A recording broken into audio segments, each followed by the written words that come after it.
Romanos, capítulo 11. Então eu pergunto, será que Deus rejeitou o seu povo? De modo nenhum. Porque eu também sou israelita, da descendência de Abraão, da tribo de Benjamim. Deus não rejeitou o seu povo, a quem de antemão conheceu.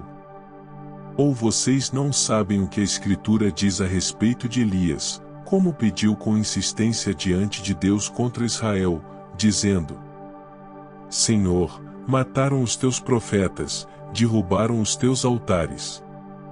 Sou o único que sobrou, e procuram tirar-me a vida. Mas qual foi a resposta divina? Foi esta: me reservei para mim 7.000 homens que não dobraram os joelhos diante de Baal. Assim também nos dias de hoje sobrevive um remanescente segundo a eleição da graça.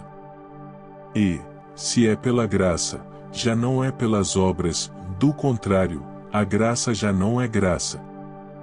Que diremos, então? O que Israel buscava, isso não alcançou, ou mais a eleição conseguiu isso. Os demais foram endurecidos. Como está escrito, Deus lhes deu um espírito de profundo sono, olhos para não ver e ouvidos para não ouvir, até o dia de hoje. E Davi disse, em que a mesa deles se transforme em laço e armadilha, em tropeço e punição. Que os olhos deles se escureçam, para que não vejam, e fiquem para sempre encurvadas as suas costas. Então eu pergunto, será que eles tropeçaram para que caíssem? De modo nenhum.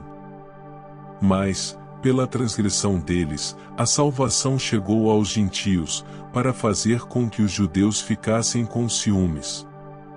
Ora, se a transgressão deles resultou em riqueza para o mundo, e a diminuição deles resultou em riqueza para os gentios, quanto mais a plenitude deles. Dirijo-me a vocês que são gentios. Visto que eu sou apóstolo dos gentios, glorifico o meu ministério, para ver se de algum modo posso fazer com que os do meu povo fiquem com ciúmes e alguns deles se salvem. Porque, se o fato de eles terem sido rejeitados trouxe reconciliação ao mundo, que será o seu restabelecimento, se não vida dentre os mortos? E, se forem santas as primícias da massa, igualmente será santa a sua totalidade, se for santa a raiz, também os ramos o serão. Se, porém, alguns dos ramos foram quebrados, e você, sendo oliveira brava, foi enxertado no meio deles e se tornou participante da raiz e da seiva da oliveira. Não se glorie contra os ramos. Mas, se você se gloriar, lembre que não é você que sustenta a raiz, mas é a raiz que sustenta você. Então você dirá, alguns ramos foram quebrados, para que eu fosse enxertado. Correto.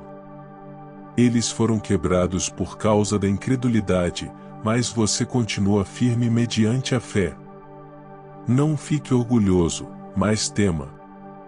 Porque, se Deus não poupou os ramos naturais, também não poupará você.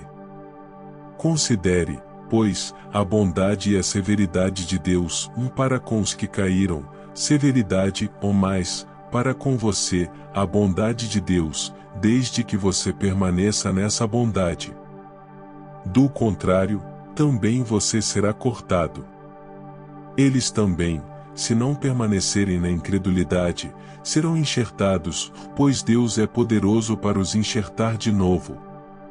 Pois, se você foi cortado daquela que, por natureza, era uma oliveira brava e, contra a natureza, foi enxertado numa oliveira boa, quanto mais esses, que são ramos naturais, serão enxertados na sua própria oliveira.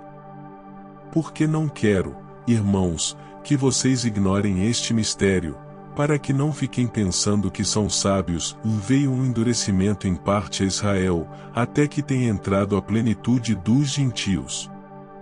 E, assim, todo Israel será salvo, como está escrito, o libertador virá de Sião e afastará de Jacó as impiedades. Esta é a minha aliança com eles, quando eu tirar os seus pecados.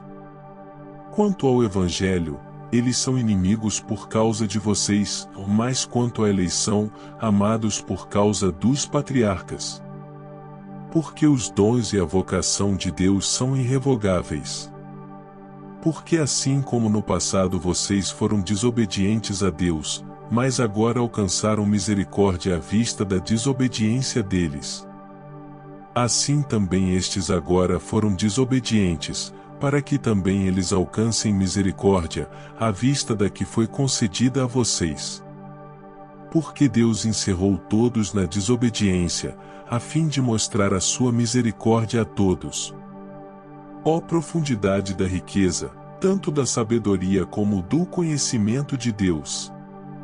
Quão inexplicáveis são os seus juízos, e quão insondáveis são os seus caminhos!